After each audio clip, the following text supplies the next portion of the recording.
कौन कौन रहते हैं बताइए। तुम बताओ बच्चे, तुम बताओ। हाँ माता, हाँ अच्छा। तुम बताओ पिता, अच्छा। और कोई? हाँ मौसा, अच्छा। हाँ मौसी, अच्छा। तुम बताओ चाचा, अच्छा ठीक बैठो। तुम बताओ चाची, वो ठीक है। बच्चे, घर में माता पिता, भाई बहन, चाचा चाची, मौसा मौसी सभी रिश्ते वाले रहते हैं। आज पाठ में मौसी के बारे में देखें। मौसी, मौसी कन्नड़ में चिक्कम्मा।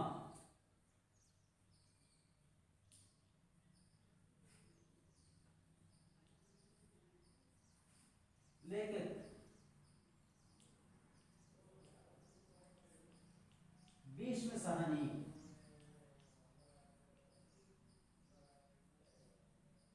भीष्म साहनी।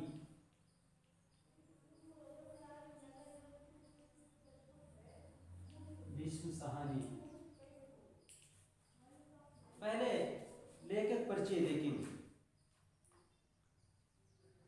लेखक भीष्म साहनी 1915 ईस्वी अगस्त 7 को रावलपिंडी में भीष्म साहनी का जन्म हुआ।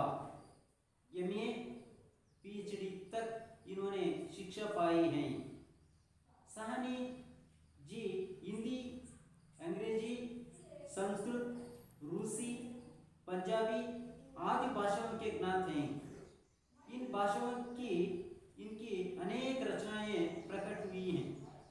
विशेषकर आम आदमी का जीवन इनकी रचनाओं में अंकित हुआ है।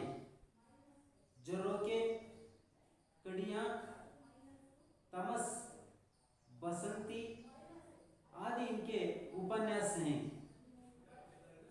भाग्यरेखा, भटकती रात, वांगचू, शोभा यात्रा आदि कहानी संग्रह हैं। भीष्म साहनी जी ने जीवनियां भी लिखी हैं।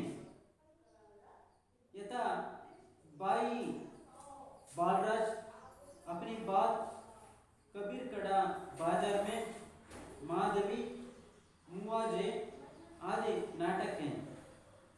शिरोमणि पुरस्कार, साहित्य अकादमी पुरस्कार, सोवियत लैंड नेहरू पुरस्कार इत्यादि से शोभित हैं।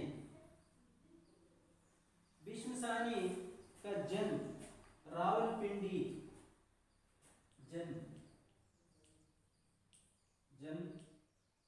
15 साहनी जी का जन्म 15 अगस्त 7 को रावलपिंडी में भीष्म साहनी जी का जन्म हुआ है। क्वालिफिकेशन है शैक्षिक योग्यता, यानी qualification MA PhD. MA PhD, MA मतलब है master of arts, master of arts, master of arts MA का मतलब। पीएचडी का मतलब है PhD, MA PhD.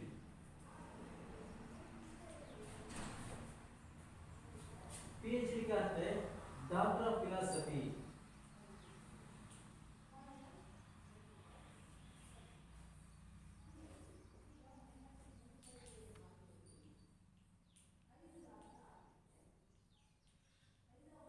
Doctor of philosophy.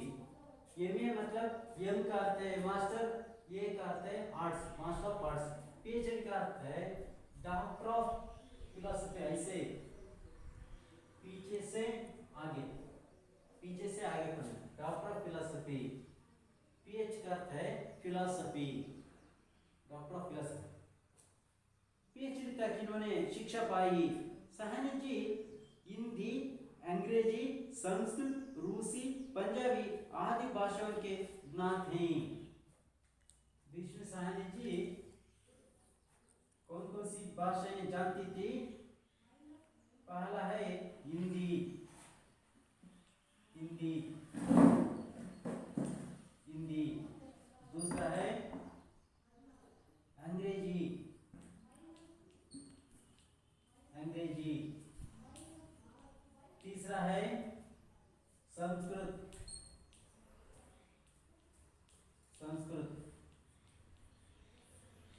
चौथा है रूसी, रूसी। पांचवा है पंजाबी, पंजाबी। आदि भाषाओं के नाम थे। बच्चों देखिए, आप कन्नड़ सीखते हैं, अंग्रेजी सीखते हैं, हिंदी सीखते हैं, लेकिन देखिए 5 भाषाओं को ज्ञात हैं। हिंदी के कवि हैं, अंग्रेजी भी सीख ली हैं, संस्कृत भी सीख ले हैं, रूसी, रशियन लैंग्वेज, रूसी भाषा भी सीखी है, पंजाबी भाषा भी सीखी है, बहुभाषा सीखे थे। भाषा में इनकी अनेक रचनाएं। बच्चों, भीष्म साहनी जी MA PhD शैक्षिक योग्यता पाई थी। बाद में इन्होंने 5 भाषाओं अच्छी तरह ज्ञात हुई थी, 5 भाषाओं जानते थे। पहला है हिंदी, दूसरा है अंग्रेजी, तीसरा है संस्कृत, चौथा है रूसी, पांचवा है पंजाबी। आप 3 भाषाएं यहाँ सीखते हैं। पहले फर्स्ट लैंग्वेज कन्नड़ सीखते हैं, सेकेंड लैंग्वेज अंग्रेजी सीखते हैं, थर्ड लैंग्वेज हिंदी सीखते हैं। भीष्म साहनी जी बहुभाषा नाथ व्यक्ति थे, लेखक थे। इन भाषाओं की अनेक रचनाएं प्रकट हुई हैं। विशेषकर आम आदमी का जीवन इनकी रचनाओं में अंकित हुआ है। झरोखे, कड़ियां, तमस, बसंती आदि इनके उपन्यास हैं। उपन्यास, उपन्यास, कादंबरी,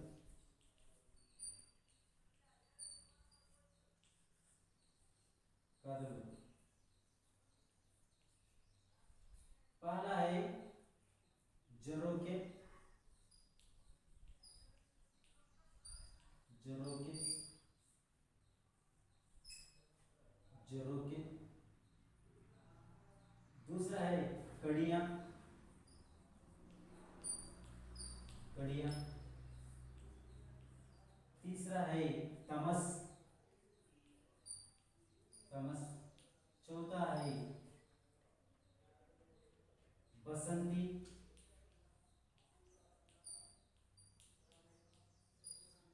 बसंती। इनके प्रमुख रचनाएं उपन्यास हैं। कहानी संग्रह,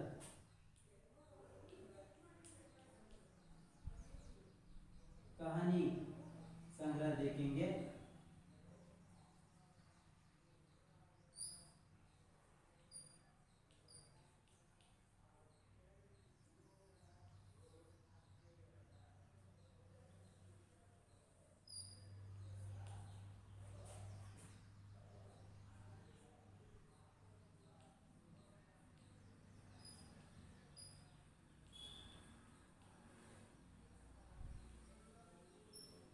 कहानी संग्रह,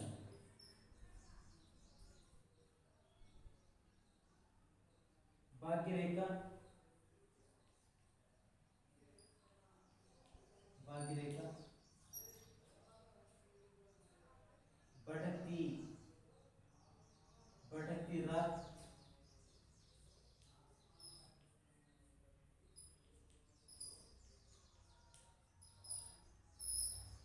भटकती रात। वांगचू,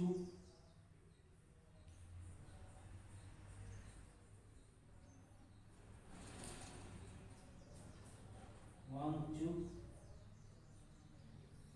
वांगचू।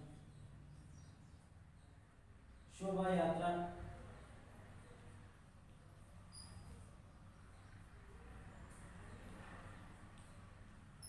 शोभा यात्रा आदि कहानी संग्रह। भीष्म साहनी जी ने जीवनियां भी लिखी हैं। यथा भाई बालराज अपनी बात कबीर कड़ा बाजार में, कबीर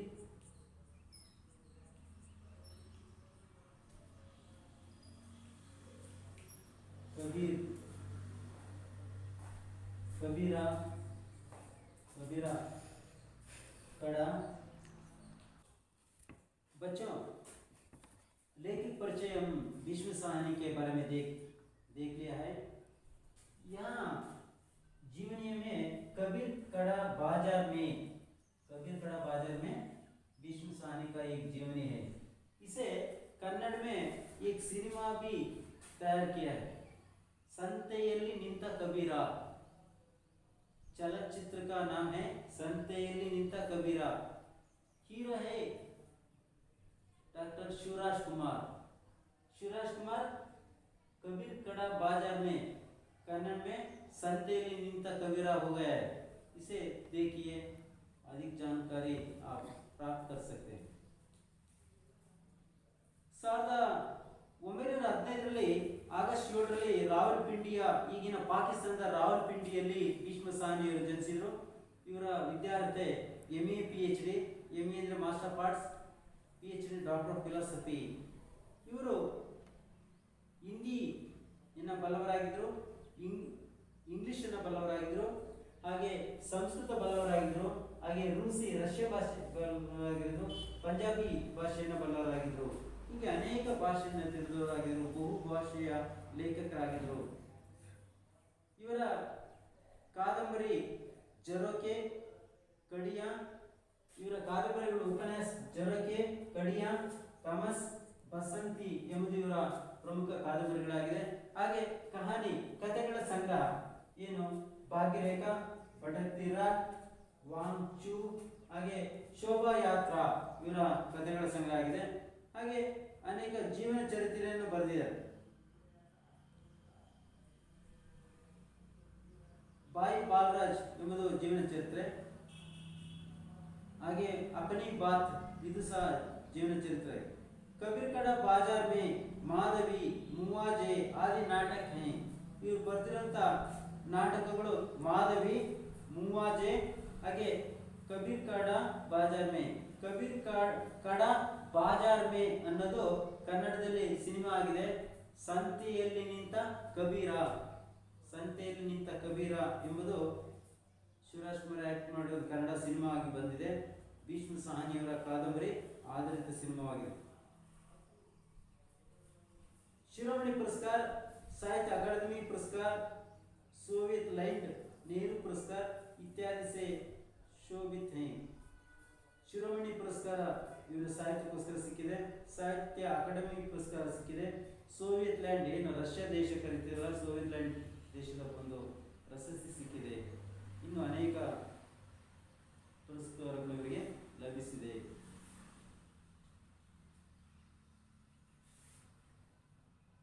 ಮೌಸಿ ಪಾಠನ ಮೌಸಿ ಚಿಕ್ಕಮ್ಮ, ತಾಯಿಯ ತಂಗಿ ಇದಾರಲ್ಲ ಅವ್ರಿಗೆ ನೀವು ಆಂಟಿ ಅಂತ ಕರಿತೀರಿ, ಅದೇ ಚಿಕ್ಕಮ್ಮ.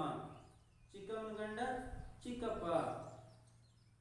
ನಿಮ್ಮ ತಾಯಿ ತಂಗಿ ಇದ್ರೆ ಚಿಕ್ಕಮ್ಮ, ತಾಯಿ ಅಕ್ಕ ಇದ್ರೆ ಏನ್ ಹೇಳ್ತೀರಿ? ದೊಡ್ಡಮ್ಮ. ತಾಯಿಗೆ ಅಕ್ಕ ಇದ್ರೆ ದೊಡ್ಡಮ್ಮ, ತಾಯಿ ಅಕ್ಕನ ಗಂಡ ದೊಡ್ಡಪ್ಪ, ದೊಡ್ಡಮ್ಮ. ತಾಯಿ ತಂಗಿ ಚಿಕ್ಕಮ್ಮ, ಚಿಕ್ಕಪ್ಪ. ಮೌಸಿ ಅಂದ್ರೆ ಚಿಕ್ಕಮ್ಮ, ಮಾತಾ ಕಿ ಬಹನ್. इस पाठ का आशय देखेंगे. लेखक भीष्म साहनी किस आशय से इस पाठ को लिखे हैं. इस पाठ में मौसी के निस्वार्थ सेवा मनोभाव का चित्रण है. इस कहानी से बच्चों को परोपकार, बड़े बुजुर्गों के प्रति आदर और असहायकों की मदद करने की प्रेरणा मिलती है. ಈ ಪಾಠದಲ್ಲಿ ನಿಸ್ವಾರ್ಥ ಮನೋಭಾವನೆಯನ್ನು ಚಿತ್ರಿಸಲಾಗಿದೆ. ಈ ಕಥೆಯ ಮೂಲಕ ಮಕ್ಕಳು ಪರೋಪಕಾರವನ್ನು ಮಾಡಬೇಕು, ಪರರಿಗೆ ಉಪಕಾರವನ್ನು ಮಾಡಬೇಕು. ಬಡೆ ಬುಜುರ್ಗಂಗೆ ಪ್ರತಿ ಆದರ, ಹೀಗೆ ವಯಸ್ಸಾದವರನ್ನ ತುಂಬ ಗೌರವದಿಂದ ಕಾಣಬೇಕು, ಅಸಹಾಯಕರಿಗೆ ಸಹಾಯವನ್ನು ಮಾಡಬೇಕು ಅನ್ನೋದು ಈ ಪಾಠದ ಪ್ರೇರಣೆಯಾಗಿದೆ. ಮಕ್ಕಳು ಇದನ್ನು ತಿಳಿದು ಜೀವನದಲ್ಲಿ ಅಳವಡಿಸಿಕೊಳ್ಬೇಕು ಅಂತೇಳಿ ಈ लेखक भीष्म साहनी पाठವನ್ನು दृष्टिಯಲ್ಲಿ इट्ಕೊಂಡು ಬಂದಿದೆ. उस औरत को सभी मौसी कहकर पुकारते थे, बच्चे भी और बड़ी उम्र के लोग भी. मौसी सबको माँ के जैसे प्यारी बनी थी. सबके सुख दुख के समय में साथ देती थी। बच्चों के लिए तो वह सेवा की मूर्ति बनी थी। प्रतिदिन दोपहर होते होते मौसी स्कूल के फाटक पर पहुंच जाती थी। जैसे ही छुट्टी की घंटी बजती वैसे ही बच्चे भागते हुए बाहर निकलते और मौसी के कंधों पर अपने अपने बस्ता डाल देते। मोहल्ले के सभी बच्चे उसे घेर रहते थे। दोपहर ढलने पर मौसी नीम के पेड़ तले जा पहुंचती, जहां सभी बच्चे खेला करते थे। मौसी को बच्चों के साथ खेलना, उन्हें कहानियां, चुटकुले और पहेलियां सुनाना बहुत पसंद था। वह तोता तोती की कहानी, काठ के घोड़े की कहानी, वीरोचित कहानी आदि सुनाती थी। मौसी बच्चों को खिलाने के लिए अपने पास चने, टिकिया, मूंगफली आदि कुछ ना कुछ रखती थी। वह बच्चों से अपने बेटे बेटियों जैसी प्यार करती थी। एक दिन जब स्कूल की छुट्टी हुई, बच्चे बस्ते उठाकर बाहर निकले तो मौसी फाटक पर नहीं मिली। शाम को बच्चे खेलने के लिए निकले तो मौसी पेड़ के नीचे भी नहीं थी। किसी को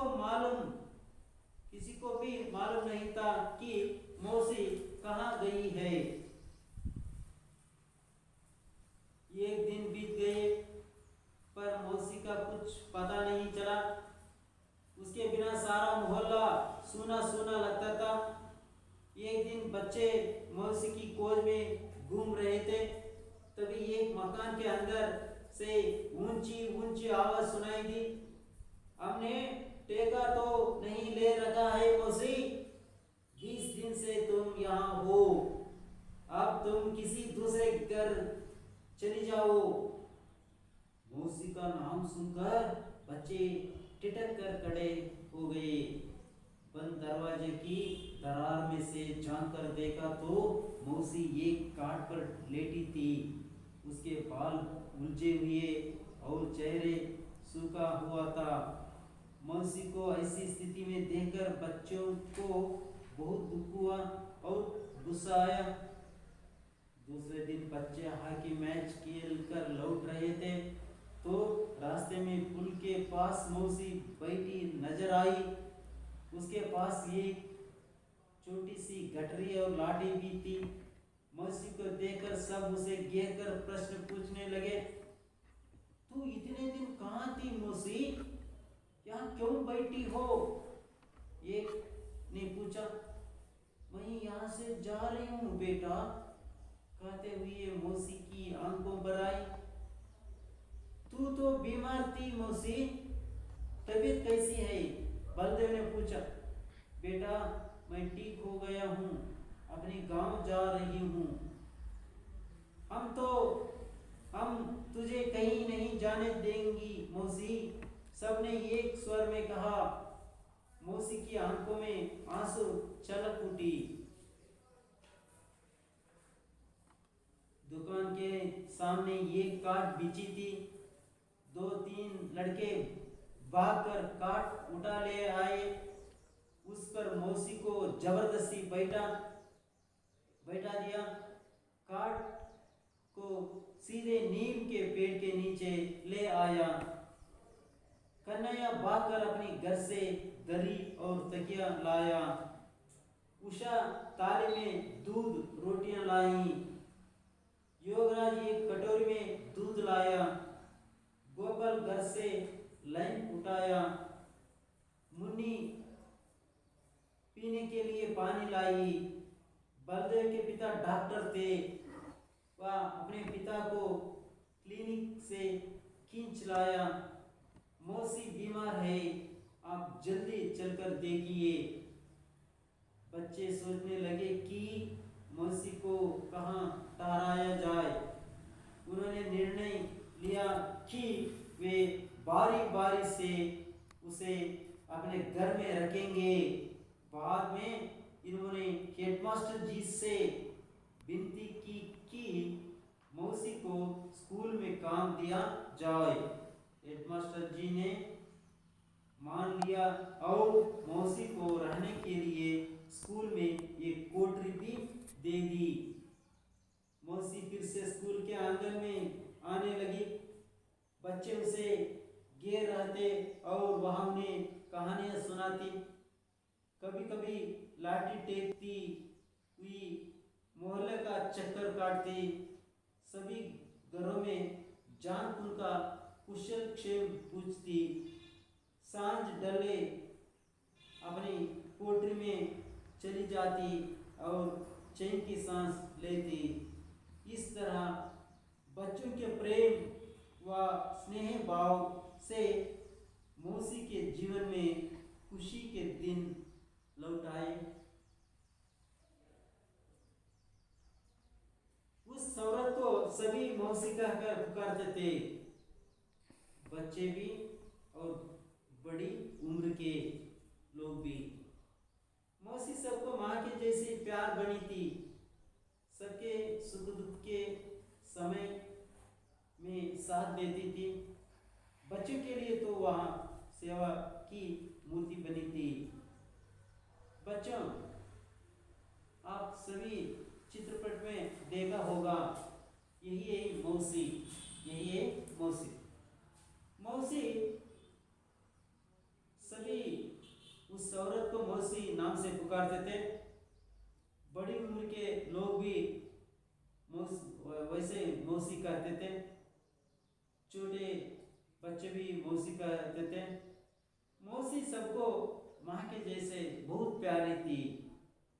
सबके सुख दुख में मौसी भाग लेती थी।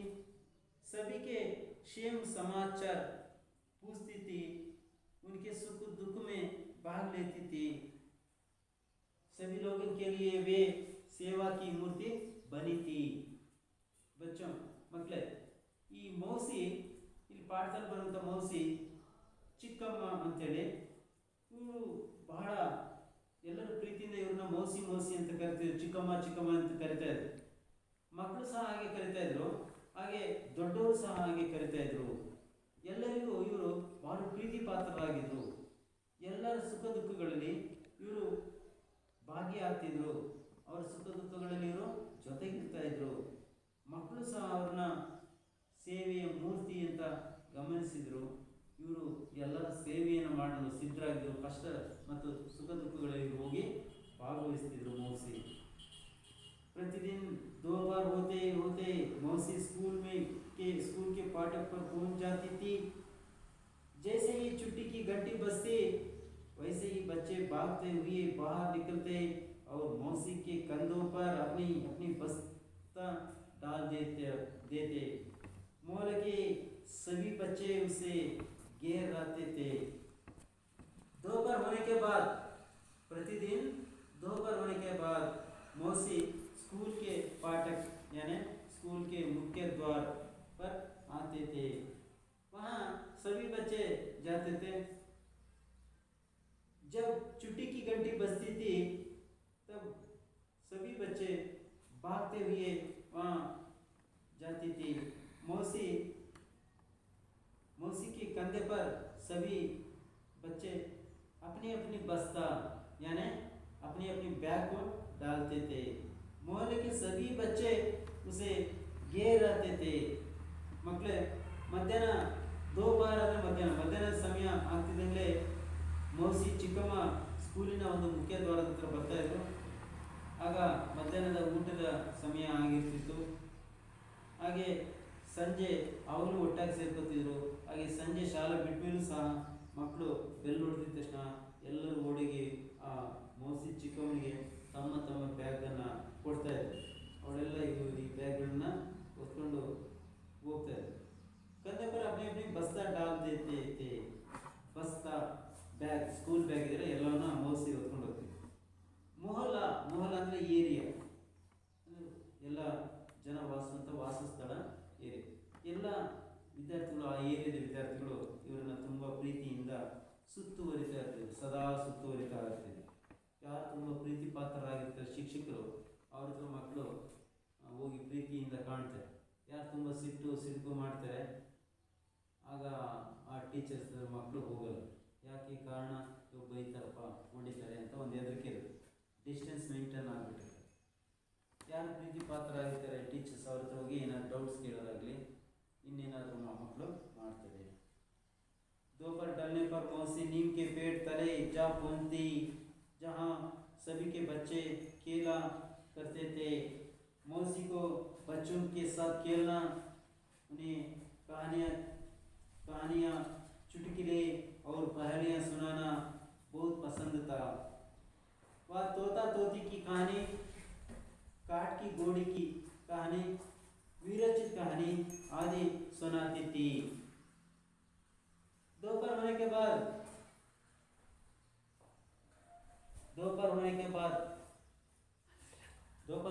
बच्चे मौसी के साथ रहते थे. सभी खेलते थे, सभी नीम के पेड़ तले आ जाते थे. मौसी के साथ खेलना बहुत पसंद करते थे. मौसी भी कहानियाँ सुनाती थी, चुटकुले सुनाती थी, पहेलियाँ भी सुनाती थी. इसे सुनकर बच्चों बहुत पसंद करती थी. वह तोता तोती की कहानी भी सुनाती थी, काट के घोड़े की कहानी, वीरचित कहानी आदि बच्चों को सुनाकर बहुत आनंद देती थी. ಮಕ್ಕಳೇ, ಮಧ್ಯಾಹ್ನ ಸಮಯ ಆದ ನಂತರ ಮೌಸಿ ಬೇವಿನ ಮರದ ಕೆಳಗಡೆ ಬರ್ತಾ ಇದ್ರು. ಅಲ್ಲಿ ಇವರು ಬೇವಿನ ಮರದ ಕೆಳಗಡೆ ಬುಡದಲ್ಲಿ ಕಥೆಗಳನ್ನು ಹೇಳ್ತಾ ಇದ್ರು, ಆಟ ಆಡ್ತಾ ಇದ್ರು. ಹಾಗೆ ಮಕ್ಕಳಿಗೆ ಆಟವನ್ನು ಆಡಿಸ್ತಾ ಇದ್ರು. ಹಾಗೆ ಕಥೆಗಳನ್ನು ಹೇಳ್ತಾ ಇದ್ರು. ಚುಟುಕಿಲೆ, ನಗೆ ಹನಿಯನ್ನು ಹೇಳುವಂಥದ್ದು, ಚುಟುಕುಗಳನ್ನು ಹೇಳೋದು, ಪಹರಿಯ ಒಗಟುಗಳನ್ನು ಹೇಳುವಂಥದ್ದು ಮಾಡ್ತಾ ಇದ್ರು. ಮಕ್ಕಳಿಗೆ ಇದರಿಂದ ತುಂಬ ಖುಷಿ, ಆನಂದ ಉಂಟಾಗ್ತಿತ್ತು. ತೋತಕಿ ಕಹಾನಿಯ, ಗಿಳಿಗಳ ಕಥೆಗಳನ್ನು ಹೇಳ್ತಾ ಇದ್ರು. ಕಾಟ್ಕೆ ಗೋಡೆಗೆ ಕಹಾನಿ, ಹೀಗೆ ಕುದುರೆಯ ಬಗ್ಗೆ, ಮರದ ಕುದುರೆ ಇರ್ಬೋದು ಅಥವಾ ಜೀವಂತ ಕುದುರೆಗಳಿರ್ಬೋದು, ಈ ಕುದುರೆಗಳ ಬಗ್ಗೆ ಕಥೆಯನ್ನು ಹೇಳೋದು. ಹಾಗೆ ವೀರೋಚಿತವಾದಂಥ ಕಥೆಯನ್ನು ಇವರು ಹೇಳ್ತಾ ಇದ್ರು. मौसी बच्चों को खिलाने के लिए अपने पास चने, टिकिया, मूंगफली आदि कुछ ना कुछ रखती थी. वह बच्चों से अपने बेटे बेटियों जैसे प्यार करती थी. मौसी बच्चों को बहुत प्यार करती थी, इसलिए खिलाने के लिए बच्चों को टिकिया, एक तरह स्वीट्स, ಮೂಂಗಫಲಿ, ಕಡಲೆ ಬೀಜ ಅಂತಿರಲ್ಲ ಅದು, ಹೀಗೆ ಏನಾದರೂ ಏನಾದರೂ ತಿನ್ನೋದಕ್ಕೆ ಇವರಿಗೆ ಮಕ್ಕಳಿಗೆ ಚಿಕ್ಕಮ್ಮ ಕೊಡ್ತಾಯಿದ್ರು. ಹಾಗೆ ತುಂಬ ಪ್ರೀತಿಯಿಂದ ಇವ್ರನ್ನ ಕಾಣ್ತಾ ಇದ್ರು. एक दिन जब स्कूल की छुट्टी हुई, बच्चे बस्ते उठाकर बाहर निकलते तो मौसी फाटक पर नहीं मिलती. शाम को बच्चे खेलने के लिए निकले तो मौसी पेड़ के नीचे भी नहीं थी. किसी को भी मालूम नहीं था कि मौसी कहाँ गई है. एक दिन स्कूल की छुट्टी थी. बच्चे अपने बस से उठाकर बाहर निकले, देखते ही वहाँ मौसी नहीं थी. बच्चों को मौसी नहीं मिली. बच्चे खेलने के लिए गए तो मौसी पेड़ के नीचे मामूली जगह में मौसी रहती थी. उस जगह में मौसी नहीं थी. किसी को भी मालूम नहीं था मौसी कहाँ गई है, कहाँ बसे हुई हैं. इसके बारे में अधिक जानकारी कोई नहीं जानते थे. ಹೀಗೆ ಮಕ್ಕಳು ಒಂದಿನ ಸ್ಕೂಲು ರಜೆ ಇತ್ತು. ಆಗ ಮಕ್ಕಳು ತಮ್ಮ ಬ್ಯಾಗ್ ತೆಗೆದುಕೊಂಡು ಮನೆಗೆ ಹೊರಟೋಗಿದ್ರು. ಶಾಲೆಯ ಮುಂಭಾಗ ಬಂದು ನೋಡಿದ್ರು, ಅಲ್ಲಿ ಮೌಸಿ ಇರಲಿಲ್ಲ. ಸಾಯಂಕಾಲ ಆಯಿತು, ಆವಾಗಲೂ ಸಹ ಚಿಕ್ಕಮ್ಮ ಕಾಣಿಸ್ಲೇ ಇಲ್ಲ. ಹಾಗೆ ಮೌಸಿ ಮರದ ಕೆಳಗಡೆ ಹೋದ್ರು, ಅಲ್ಲೂ ಕಾಣಲಿಲ್ಲ. ಹೀಗೆ ಯಾರಿಗೂ ಗೊತ್ತಾಗಲಿಲ್ಲ ಮೌಸಿ ಎಲ್ಲಿದ್ದಾಳೆ, ಏನು ಮಾಡ್ತಾ ಇದ್ದಾಳೆ, ಮೌಸಿ ಎಲ್ಲಿ ಹೋಗಿದ್ದಾರೆ ಎಂಬುದು ಯಾರಿಗೂ ಬಹಳ ದಿನಗಳವರೆಗೆ ಗೊತ್ತಾಗಲಿಲ್ಲ. कई दिन बीत गए और मौसी का कुछ पता नहीं चला. उसके बिना सारा मोहल्ला सूना सूना लगता था. एक दिन बच्चे भाई मौसी की खोज में घूम रहे थे. तभी एक मकान के अंदर मौसी अंदर से ऊंची ऊंची आवाज सुनाई दी. हमने टेका तो नहीं ले रखा है मौसी, 20 दिन से तुम यहाँ हो, अब तुम किसी दूसरे के घर चली जाओ. इसे इस तरह आवाज सुनाई. कई दिन ऐसे बीत गए, मौसी की पता नहीं है. इधर उधर घूमे बच्चे, नहीं मिला.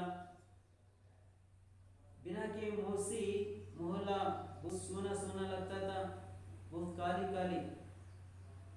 एक दिन बच्चे मौसी को ढूंढने के लिए वहां निकले थे, मौसी की खोज किए.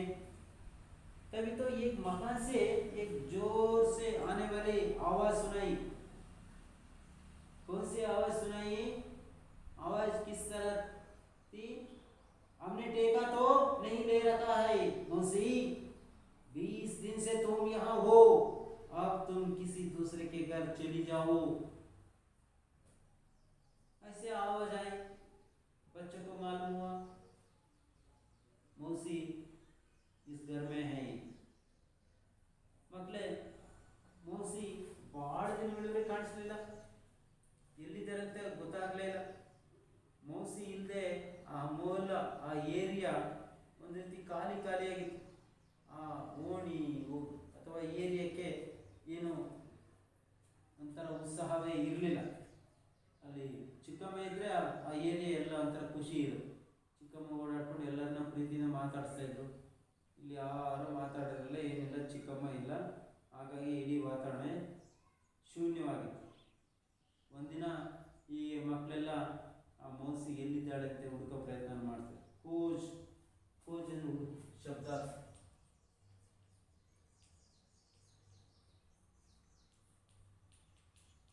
ಖೋಜ್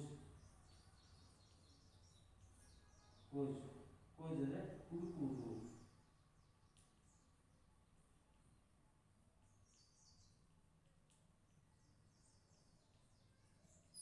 ಹುಡುಕುವುದು. ಮೊಹಲ್ಲ,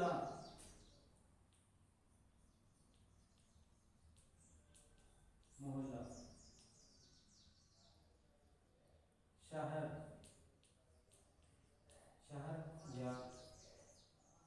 शहर या कस्बे,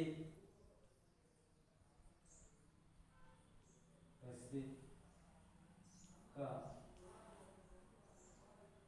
एक बाग, एक बाग. पाठक,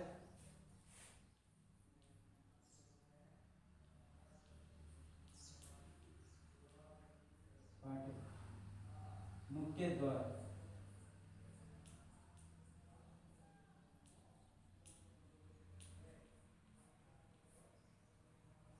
मुख्य द्वार. तले, नीचे. दोपहर,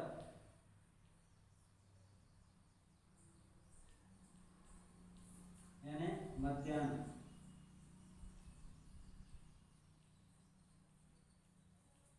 दोपहर, मध्याह्न. दलने,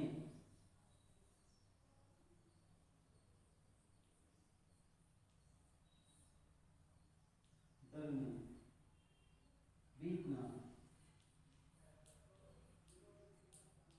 दलने, बीतना. उम्र, वय, उम्र वय यानी आयु, आयु.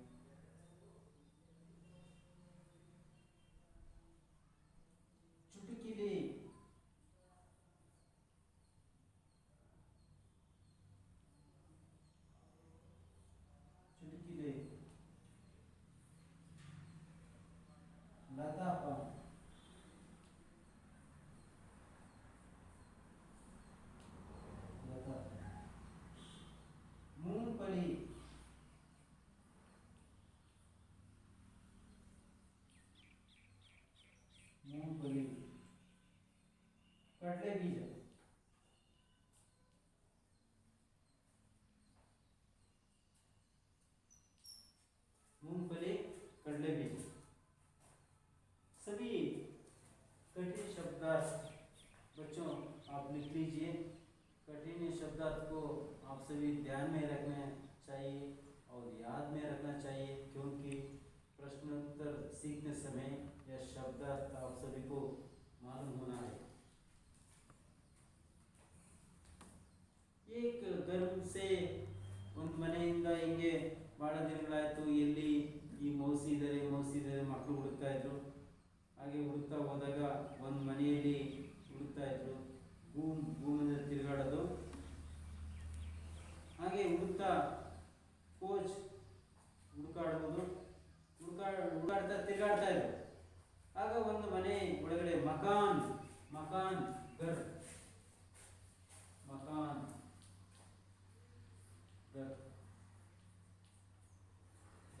ಒಂದು ಮನೆಯಲ್ಲಿ ಒಂದು ಸೌಂಡ್ ಬಂತು. ಏನಂತ ಸೌಂಡ್ ಬಂತು? हमने टेका तो नहीं ले रखा है मौसी, 20 दिन से तुम यहाँ हो, अब तुम किसी दूसरे के घर चली जाओ. ಹಾಗೆ ಒಂದು ಮನೆಯಿಂದ ಒಂದು ಜೋರಾದ ಒಂದು ಸೌಂಡ್ ಬಂತು. ನಾವಂತೂ ನಿನ್ನನ್ನ ಬಹಳ ದಿನ ಇಟ್ಕೊಂಡಿದ್ದೀವಿ ಮೌಸಿ, ನಿನ್ನನ್ನ ಬಹಳ ದಿನ ಸಾಕಿ ಸಲುತ್ತಾ ಇದ್ವಿ, 20 ದಿನದಿಂದ ನಿನ್ನನ್ನು ಸಾಕಿ ಸಲುತ್ತಾ ಇದ್ದೀವಿ. ಇನ್ಮೇಲೆ ನೀನು ಹೋಗಿ ಯಾರ್ದಾರ ಮನೆ ಸೇರ್ಕೋ, ನಮ್ಮನೇಲಿ ಇರೋದು ಬೇಡ ಅನ್ನೋ ಥರದಲ್ಲಿ ಇವರು ಕೂಗ್ತಾರೆ. ಇದು ಮಕ್ಕಳ ಕಿವಿ ಕೇಳಿಸುತ್ತೆ. ಆಗ ಚಿಕ್ಕಮ್ಮ ಮೌಸಿ ಅಂತ ಕೂಗಿದ ತಕ್ಷಣ ಮಕ್ಕಳ ಕಿವಿಗೆ ಬಡಿಯುತ್ತೆ. ಆಗ ಎಲ್ಲ ಓಡ್ ಬಂದು ಇಣಿಕಿ ನೋಡ್ತಾರೆ. मौसी का नाम सुनकर बच्चे टिटक कर खड़े हो गए. ಮಕ್ಕಳು ಆ ಕಡೆ ಓಡಾಡ್ತಿಲ್ಲ. ಮೌಸಿ ಅಂತ ಹೆಸರು ಕೇಳಿದ ತಕ್ಷಣ ಅಟೆನ್ಷನ್ ಆಗ್ಬಿಟ್ಟು ಅಲ್ಲಿ ಬಂದ್ಬಿಟ್ರು ಆ ಜಾಗಕ್ಕೆ. बंद दरवाजे के दरार में से झांक कर देखा तो मौसी एक काट पर लेटी थी. दरार ಕಿಂಡಿ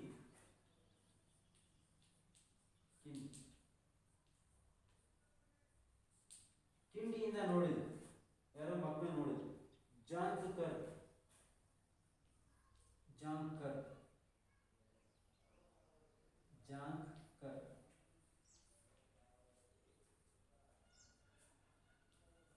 ಇಣಿಕಿ ನೋಡು.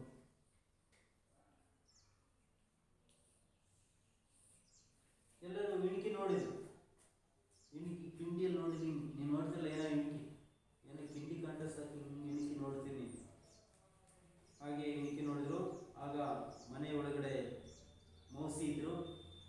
ಒಂದು ಮಂಚದ ಮೇಲೆ ಅವರಿದ್ರು. बंद दरवाजे की दरार में से झांककर देखा तो मौसी एक काट पर लेटी थी. ಮನೆ ಒಳಗಡೆ ನೋಡಿದ್ರು, ಮಂಚ ಇತ್ತು.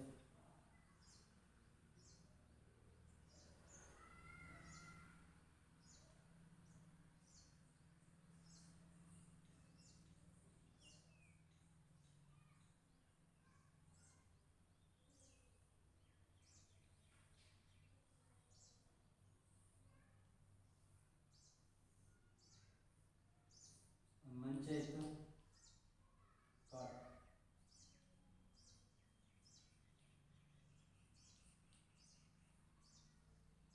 ಕಾಟ್ ಅಂದ್ರೆ ಮಂಚ.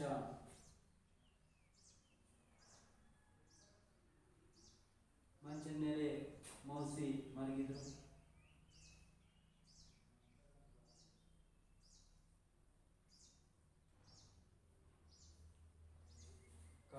ಮೌಸಿ ಮಂಚದ ಮೇಲೆ ಮಲಗಿದ್ರು. ಅವರಿಗೆ ಹುಷಾರಿರಲಿಲ್ಲ. ಮಕ್ಕಳು ನೋಡಿದ್ರು. ಈ ಮೌಸಿಯನ್ನು ನೋಡಿ ಮನಸ್ಸಿನವರಿಗೆ ದುಃಖ ಆಯಿತು, ಗುಸ್ಸ, ಸಿಟ್ಟು ಸಹ ಬಂತು.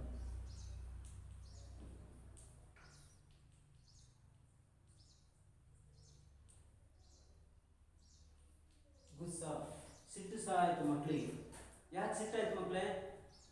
ನಾವು ಮೌಸಿ ಎಲ್ಲಿದ್ದಾರೆ ಅಂತೇಳಿ ಪ್ರೀತಿಯಿಂದ ನಾವು ಕಾಣ್ತಾ ಇದ್ವಿ ಇವ್ರನ್ನ. ಇವ್ರು ಒಂದಿನೂ ಕಾಣಿಸ್ಲಿಲ್ಲಲ್ಲ, ಎಲ್ಲಿ ಹೋಗಿದ್ರು. ಇವರು ಕೊನೆಗೆ ಮನೆಯೊಳಗಡೆ ಹುಷಾರದಂಗೆ ಆಗ್ಬಿಟ್ಟು ಇವರು ಪೇಷಂಟ್ ಆಗಿರ್ತಾರೆ. ಹಾಗೆ ಮಂಚಿನ ಮೇಲೆ ಮಲಗಿರ್ತಾರೆ. ಈ ಎಲ್ಲ ದೃಶ್ಯವನ್ನ ಇಣಿಕಿ ನೋಡ್ತಾರೆ. ಮಕ್ಕಳು ಇಣಿಕಿ ನೋಡ್ತಾರೆ ಏನಾಗಿದೆ ಅಂತ. ಆಮೇಲೆ ಮೌಸಿ ಹುಷಾರದಂಗೆ ಆಗಿರ್ತಲ್ಲ, ಅದು ನೋಡ್ಬಿಟ್ಟು ಅವ್ರಿಗೆ ತುಂಬ ದುಃಖ ಆಗುತ್ತೆ. ಯಾರಿಗೆ ದುಃಖ ಆಗುತ್ತೆ ಮಕ್ಕಳೇ? ಮಕ್ಕಳಿಗೆಲ್ಲ ದುಃಖ ಆಗುತ್ತೆ. ಈ ಚಿಕ್ಕಮ್ಮನ ಎಷ್ಟು ದಿನ ಕೂಡ ಹಾಕಿದಾರಲ್ಲ ಅಂತ. बच्चे हॉकी मैच खेलकर लौट रहे थे तो रास्ते में पुल के पास मौसी बैठकर नजर आई। उसके पास एक छोटी सी गठरी और लाठी भी थी। मौसी को देखकर अब उसे घेर कर प्रश्न पूछने लगे।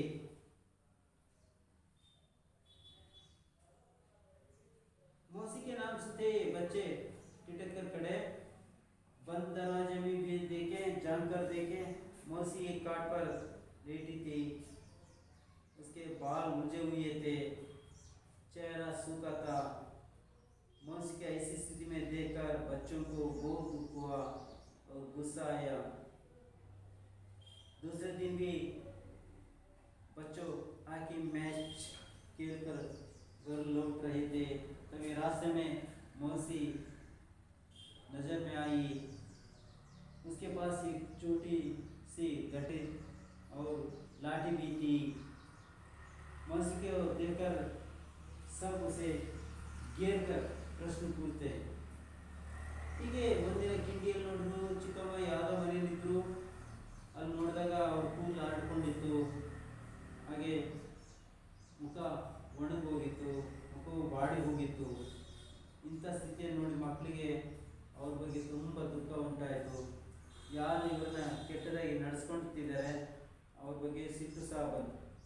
ಮಾರದಿನ ಮಕ್ಕಳು ಹಾಕಿ ಮ್ಯಾಚನ್ನು ಆಟ ಆಡಿಕೊಂಡು ಮನೆಗೆ ಬರ್ತಾಯಿದ್ರು. ನೀವೆಲ್ಲ ಕ್ರಿಕೆಟ್ ಮ್ಯಾಚ್ ಆಡ್ತಿರಲ್ಲ ಮಕ್ಕಳು, ಶನಿವಾರ ಆಡ್ತೀರಿ, ಭಾನುವಾರ ಆಡ್ತೀರಿ ಅಲ್ವಾ, ಅದೇ ಥರ ಇವರು ಸಹ ಹಾಕಿ ಮ್ಯಾಚನ್ನು ಆಟ ಆಡ್ಕೊಂಡು ಮನೆಗೆ ಬರ್ತಾಯಿದ್ರು. रास्ते में पुल के पास मौसी बैठी नजर आई। पुल ಅಂದ್ರೆ ಸೇತುವೆ ಹತ್ರ ಬಂದು ಅಲ್ಲಿ ಸೇತುವೆ ಹತ್ರ ಚಿಕ್ಕಮ್ಮ ಇವರು ಕಣ್ಣಿಗೆ ಕಂಡು. ಇವರ ಬಳಿ ಒಂದು ಗಟ್ರಿ ಇತ್ತು, ಗಟ್ರಿ ಗಂಟು.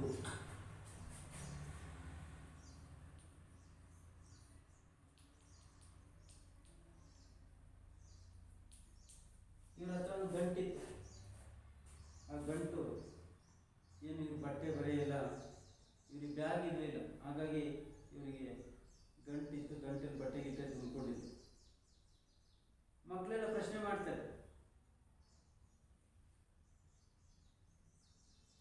ಹಾಗೆ ಮಕ್ಕಳು ಏನು ಮಾಡ್ತಾರೆ, ಇವ್ರನ್ನ ಮುತ್ತಿ ಹಾಕ್ತಾರೆ, ಗೇರ್ಕರ್ ಮುತ್ತಿಕೊಂಡು ಅಥವಾ ಸುತ್ತಿಕೊಂಡು ಪ್ರಶ್ನೆ ಕೇಳ್ತಾರೆ. तो इतने दिन कहाँ थी मौसी?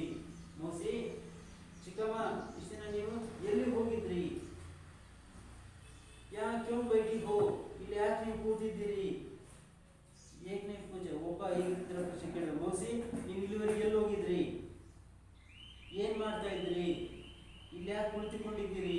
ಈ ತರ ಒಬ್ಬ ಪ್ರಶ್ನೆ ಕೇಳಿದ. ಆಗ ಅವ್ರು ಹೇಳ್ತಾರೆ, ಮೈ यहाँ से जा रही हूँ बेटा. ಆಗ ಅವ್ರು ಹೇಳ್ತಾರೆ, ಮೌಸಿ ಮಗು ನಾನು ಇಲ್ಲಿಂದ ಹೋಗುತ್ತಿದ್ದೇನೆ. ಮೌಸಿಗೆ ಅನ್ಪರಾಯಿ ಇದನ್ನ ಹೇಳ್ತಾ ನಾನು ಇಲ್ಲಿಂದ ಹೋಗ್ತಾ ಇದ್ದೀನಿ ಅಂತಂದ್ರೆ ಈ ಮಕ್ಕಳನ್ನೆಲ್ಲ ಬಿಟ್ಟು ಹೋಗಿ ತಮ್ಮ ಹಳ್ಳಿ ಸೇರ್ಬೇಕಾಯ್ತು. ಯಾಕೆ ನಾನು ಇಲ್ಲಿಂದ ಬಿಟ್ಟು ಹೋಗ್ತಾ ಇದ್ದೀನಿ ಅಂತೇಳಿ ಹೇಳುವಾಗ ಅವರ ಕಣ್ಣುಗಳಲ್ಲಿ ತುಂಬಾ ದುಃಖ ಉಂಟಾಯ್ತು. ಮಕ್ಕಳನ್ನೆಲ್ಲ ಬಿಟ್ಟು ಹೋಗ್ತಾ ಇದ್ದೀನಲ್ಲ ಅಂತ. तू तो बीमार, बच्चों ने पूछा तू बीमार थी? ಏನು ಚಿಕ್ಕಮ್ಮ ಇಷ್ಟು ದಿನ ನೀವು ಕಾಯಿಲೆ ಇದ್ರಾ? ತಬೀಯತ್ ಕೈಸೆ, ತಬೀಯತ್ ಅಂದ್ರೆ ಆರೋಗ್ಯ ಹೇಗಿದೆ ಅಂತೆಲ್ಲ ಕೇಳಿದ್ರು. ಬಲ್ದೇವ್ ಕೇಳ್ದ, ಬೇಟಾ ಮೈ ಟೀಕ್ ಹೋ ಗಯಾ ಹೂಂ. ಆಗ ಕೇಳಿದಕ್ಕೆ ಬಲ್ದೇವ್ ಪ್ರಶ್ನೆ ಕೇಳಿದಕ್ಕೆ ನಾನು ಸರಿ ಇದ್ದೇನೆ ಮಗು ಅಂತ ಹೇಳಿದ್ರು. ನಾನು ಹಳ್ಳಿಗೆ ಹೋಗ್ತಾ ಇದ್ದೇನೆ ಅಂತ ಹೇಳ್ಬಿಟ್ರು. ಹಮ್ ತುಜೆ ಕಹಿ ನಹಿ ಜಾನೆ ದೇಂಗಿ ಮೌಸಿ. ಮಕ್ಕಳೆಲ್ಲ ಹೇಳಿದ್ರು, ಚಿಕ್ಕಮ್ಮ ನಿನ್ನನ್ನು ಎಲ್ಲೂ ಹೋಗಿ ಬಿಡಲ್ಲ ನಾವು. ಸಬ್ನೆ ಏಕ್ ಸ್ವರ ಮೇ ಕಹಾ, ಎಲ್ಲರೂ ಒಟ್ಟಾಗಿ ಒಂದೇ ಧ್ವನಿಯಿಂದ ಹೇಳ್ತಾರೆ. ಇದನ್ನೆಲ್ಲ ಕೇಳಿ ಮೌಸಿಯ ಕಣ್ಣುಗಳಲ್ಲಿ ನೀರು ಬರುತ್ತೆ. बच्चों पाठ यहीं समाप्त करेंगे। ये गृह कार्य प्रश्न लिखिए। मौसी के जैसे मौसी सभी को किस समय में साथ देती थी? प्रश्न है, गृह कार्य का प्रश्न है, मौसी सभी को किस समय में साथ देती थी? और दूसरा प्रश्न भी लिखिए,